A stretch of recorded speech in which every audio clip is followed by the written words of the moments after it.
నమస్తే. నేను మీ అంబటి రాంబాబుని మాట్లాడుతున్నాను. మీ అందరికీ తెలుసు, రీసెంట్‌గానే నేను ఒక యూట్యూబ్ ఛానెల్‌ని ప్రారంభించినటువంటి అంశం. దాని ద్వారా మన వైఎస్ఆర్ కాంగ్రెస్ పార్టీ కార్యకర్తలకు ఎప్పటికప్పుడు సమాచారాన్ని అందించాలనే ఒక ఉద్దేశ్యంతో ఈ ఛానెల్‌ని ప్రారంభించడం జరిగింది. ఈ ఛానెల్‌లో సాధ్యమైనంత తరచూ నా అభిప్రాయాలని, పార్టీ అభిప్రాయాలని మీకు చేరవేసేటందుకు ప్రయత్నం చేస్తాను. కాబట్టి ఈ ప్రయత్నాన్ని మీరందరూ ప్రోత్సహించాలని, ఈ ఛానల్‌ని సబ్స్క్రైబ్ చేసుకోవాలని మిమ్మల్ని అందరినీ కూడా నేను మనస్ఫూర్తిగా కోరుకుంటున్నాను.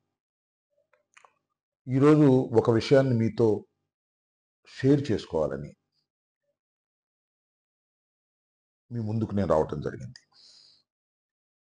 అదేమిటంటే ఈ రాష్ట్రంలో 5 మాసాల క్రితం జరిగినటువంటి ఎన్నికల్లో ఊహకు అందని విధంగా మనం ఓటమి పాలయ్యాం. మళ్ళా తిరిగి అధికారంలోకి వస్తాము అనుకుంటున్న దశలో, ఆ నేపథ్యంలో మనం ఎన్నికలకు వెళ్ళాం.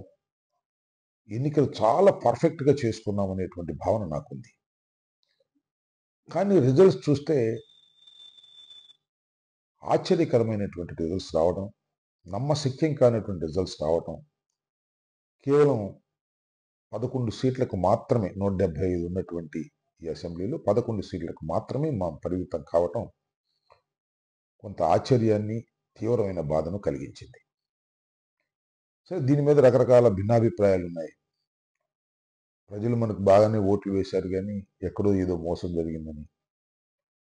కొంతమంది అయితే ఈవీఎంలు ట్యాంపర్ చేశారని, ఈవీఎంల్లో వీప్యాట్‌కి సంబంధించినటువంటి స్లిప్పులు లెక్కించడానికి ఎన్నికల సంఘం ముందుకు రాకపోవటం వల్ల మరింత అనుమానాలు కలుగుతున్నాయని, న్యాయస్థానాలకు వెళ్ళినా కూడా న్యాయస్థానంలో కూడా వీవీప్యాట్‌లు లెక్కించాల్సిందిగా ఉత్తర్వులు ఇవ్వకపోవటం, దాన్ని మళ్ళా సుప్రీంకోర్టులో ఛాలెంజ్ చేయాలనేటువంటి భావన కలగటం, ఇవన్నీ ఈ నేపథ్యంలో అసలు ఏదో జరిగిపోయింది, ఈ ఓటమి మనకు నిజమైన ఓటమి కాదు అనేటువంటి అభిప్రాయం కూడా కొంతమందిలో ఏర్పడింది. సరే, ఏది ఏమైనా ఓటమి జరిగింది. కూటమి ప్రభుత్వం ఏర్పడింది. మనం అపోజిషన్‌లో ఉన్నాం.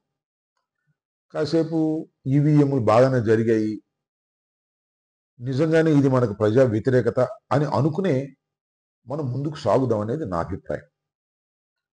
ఈ సందర్భంలో చాలా మందికి, పార్టీ కార్యకర్తలకు గాని, లేదు నాయకులకు గాని చాలా సందేహాలొస్తాయి.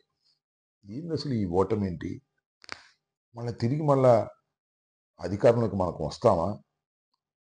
ఇంతగా మనని ప్రజలు వ్యతిరేకించారా? ఎందుకంటున్నానంటే, ఓటమనేది సహజం. చాలా సార్లు ఓటమి పాలయ్యాం. పార్టీ పెట్టిన కొత్తలో 2014లో కూడా మనం ఓటమి పాలయ్యాం. మొన్న ఓటమి పాలయ్యాం. కానీ ఆ వ్యత్యాసాలు, ఓటమైనప్పుడు, అభ్యర్థులుగా మేము ఓడిపోయినప్పుడు ఆ వ్యత్యాసాలు చూస్తున్నప్పుడు 20,000, 30,000, 40,000, 70,000, 90,000కి కూడా రీచ్ అయినటువంటి సందర్భం చూస్తే కొంత ఆశ్చర్యాన్ని, మళ్ళా మనం వేగంగా పుంజుకొని మనం తిరిగి మళ్ళా అధికారంలోకి వస్తామా? 5 సంవత్సరాలు ఎన్నికలు జరుగుతాయా? 5 సంవత్సరాల తర్వాత? లేక ఈ మధ్యలోనే జమినీ ఎన్నికలు వస్తాయా?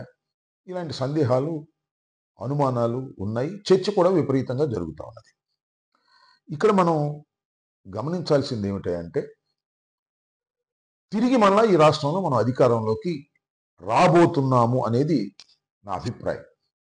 సరే, ఇది ఏమో రాంబాబు గారు చెప్తూ ఉంటారులే అని చాలామంది అనుకోవచ్చు. మన కార్యకర్తలు కూడా అనుకోవచ్చు. నేను చాలా స్పష్టంగా చెప్పదలుచుకున్నది ఏమిటంటే, ఒకసారి వెనక్కి వెళదాం. 2014లో కూడా ఖచ్చితంగా అధికారంలోకి వస్తామని మనం భావించాం. కానీ 2014లో మనం ఓటమి పాలైనా మనకు 67 సీట్లు వచ్చాయి.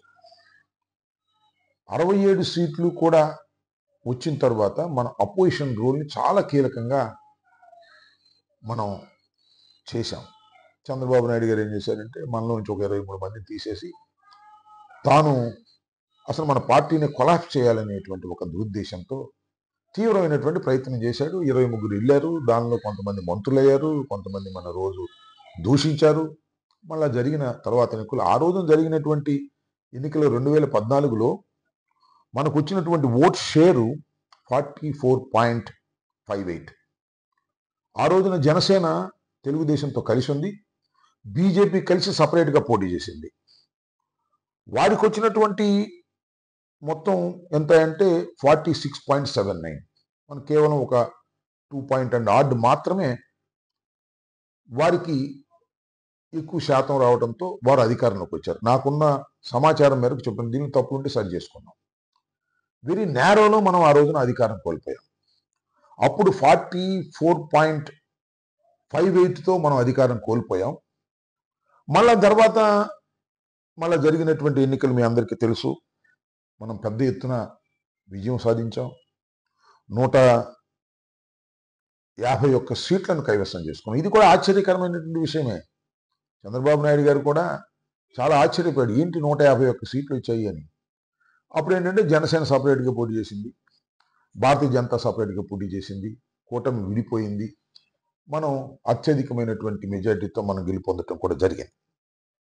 అప్పుడు మనకు వచ్చినటువంటి పర్సంటేజ్లు మనం ఒకసారి చూసినట్లయితే మనకి 59.95% అంటే సుమారుగా 50% ఓట్ షేర్ని ఆ రోజున మనం 2019లో మనం సాధించగలిగాం. సరే, అప్పుడు మళ్ళా బీజేపీ సపరేట్గా పోటీ చేసింది. తెలుగుదేశం సపరేట్గా పోటీ చేసింది. మరి వీళ్ళు సపరేట్గా పోటీ చేశారు, జనసేన వాళ్ళు. సరే, కూటమి చీలిపోయిన తర్వాత మనకి చాలా సుఖవంతమైనటువంటి పరిస్థితులు మనకి వచ్చాయి. ఈజీగా మనం గెలుచుకున్నాం. ఇవాళ ఉన్న పరిస్థితి మొన్న జరిగినటువంటి ఎన్నికల్లో కూడా మనకేమి నిరుత్సాహకరమైనటువంటి సీట్లు వచ్చాయి, కానీ నిరుత్సాహకరమైనటువంటి పర్సంటేజ్ మాత్రం రాలా మనకి. చాలా కాన్ఫిడెన్స్ని పెంపొందించేటటువంటి పర్సంటేజ్ వచ్చింది. ఆ పర్సంటేజ్ 39.37%, అంటే సుమారుగా 40%. మనం గెలిచినప్పుడు 49.95, మనం నేరోలో ఓడిపోయినప్పుడు 44.58, ఇప్పుడేమో సుమారుగా 40% ఓట్ షేర్ని మనం సాధించగలిగాం. ఇది ఒకసారి మనం గుర్తుపెట్టుకోవాలి. మన ఓట్ షేర్ చాలా బలమైంది. అంటే ఈ ఓట్ షేర్ ఎలాంటి షేర్ అంటే ఇంకా ఏమి జరిగినా ఈ 40% చెక్కు చెదరదు. ఈ స్టేజ్లో మనం ఇవాళ అపోజిషన్లో ఉన్నాం. కేవలం 11 సీట్లు ఉండొచ్చు. సీట్లు 11 ఉన్నాయి, కానీ షేర్ మాత్రం 40% ఉంది. దానికి తగ్గట్టుగా సీట్లు రాలేదు. కారణం ఏంటంటే రకరకాల కాన్స్టిట్యున్సీలు ఉంటాయి కాబట్టి కొన్ని చోట్ల ఎక్కువ పర్సెంటేజ్, కొన్ని చోట్ల తక్కువ పర్సెంటేజ్, ఇట్లా నంబరింగ్ అది మ్యాచ్ కాదు ఈ ప్రజాస్వామ్యంలో ఇలా ఉన్నప్పుడు. నేను ఇప్పుడు మీ అందరికీ చెప్పదలుచుకున్నటువంటి అంశం ఏమిటి అంటే, మనం చాలా బలమైనటువంటి అపోజిషన్గా మనం ఉన్నాం ఇవాళ రాష్ట్రంలో. 5 మాసాలు అయిపోయింది ప్రభుత్వం అధికారంలోకి వచ్చి.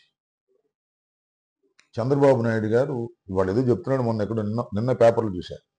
ఈ కూటమి గెలుస్తుందని నాకు ముందే తెలుసు అని. అది ఉట్టి అబద్ధం. ఆయన కూటమి కట్టినా కూడా జగన్మోహన్ రెడ్డి గారి యొక్క ప్రజాబలంతో ఓడిపోతాననే భయంతో అసాధ్యమైనటువంటి వాగ్దానాలు కూడా చేశాడు. జగన్మోహన్ రెడ్డి గారు అప్పుడు చెప్పి ఇవన్నీ అసాధ్యం, దీనికి 70,000 కోట్ల రూపాయలు 80,000 కోట్ల రూపాయలు కావాల్సి ఉంటుంది, ఇది ఏ ప్రభుత్వము చేయలేదు, నేను చేసే అవకాశం ఉంటే నేనే వాగ్దానం చేసేవాడిని అని.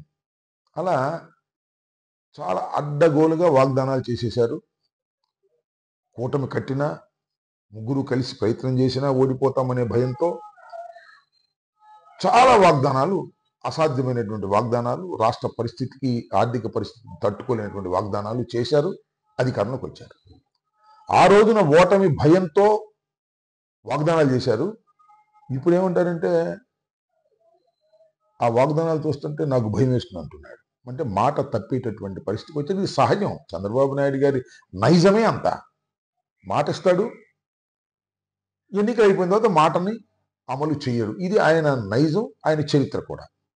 ఇవాళ ఒక్కొక్కటి జార విడుచుకుంటూ వెళ్ళిపోయేటటువంటి పరిస్థితి చేస్తుంది. అంటే దీన్ని ఎందుకు చెప్తున్నానంటే, చంద్రబాబు నాయుడు గారు ఇచ్చినటువంటి వాగ్దానాలను దేన్ని నెరవేర్చకపోవటం వలన రాష్ట్ర ప్రజల్లో ఇప్పటికే చాలా అసంతృప్తి పెరిగిపోయింది. ఈ పెరిగిపోయినటువంటి అసంతృప్తిని ఆయన తట్టుకోలేకపోతున్నాడు. మీరు చూశారు, పవన్ కళ్యాణ్ గారు కూడా మొన్న ఏదో మాట్లాడితే, డీజీపీ గారు మీరు అధికారంలోకి వచ్చారు, మీరు ప్రమాణ స్వీకారం చేశారు, మిమ్మల్ని ఎక్కడికి వెళ్ళినా జనం తిడుతున్నారు అనేటువంటి మాట మాట్లాడారు. అంటే దాని అర్థం ఏంటి? ఎక్కడికి వెళ్ళినా జనం విమర్శిస్తున్నారు అనే దాన్ని ఇండైరెక్ట్గా పవన్ కళ్యాణ్ గారు చెప్పారు.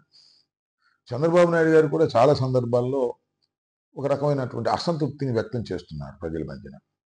అంటే దే నోస్ వెరీ వెల్, ప్రజల్లో ఒక అసంతృప్తి ప్రారంభమైంది. ఈ ప్రభుత్వం అధికారంలోకి వచ్చిన తర్వాత ఇచ్చిన మాటలు నెరవేర్చలేకపోతున్నది అనేటువంటి భావన చాలా స్పష్టంగా కనిపిస్తున్నటువంటి దశ. ఇది రోజు రోజుకి పెరుగుతూ ఉంటుంది. నేనేం మీకు ప్రత్యేకంగా చెప్పాల్సిన అవసరం వెనక ఒకసారి మనం చరిత్ర చూసినట్లయితే కొన్ని భయంకరమైన నిజాలు బయటపడతాయి. యాంటీ ఎస్టాబ్లిష్మెంట్ అనేది, యాంటీ ఇన్కంబెన్స్ అనేది ఎంతటి వాడినైనా ఓడిస్తుంది, దానిలో ఏ విధమైన సందేహం లేదు. ఇవాళ ఇది స్టార్ట్ అయింది, శరవేగంతో ముందుకు సాగుతుంది. ఇచ్చిన ఏ వాగ్దానాన్ని చంద్రబాబు నాయుడు గారు పరిపూర్ణంగా చేయటంలా. ఈ గ్యాస్ బండ్లు ఇస్తానని అవి కూడా తూతు మంత్రం చేశాడు. ఇసుక ఎంత ఘోరం అంటే, ఇవాళ కూడా ఇసుక ఊరికినే రాకపోతే రాకపోయింది.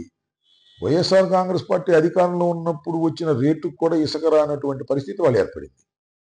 సో ఒక భయంకరమైనటువంటి వ్యతిరేకత ఇవాళ ప్రబలుతా ఉన్నది. దీన్ని ఏ విధంగా అణిచేయాలి, అది చంద్రబాబు నాయుడు గారి ముందు ఉన్నటువంటి తక్షణ కర్తవ్యంగా భావించారు. Please subscribe dot news.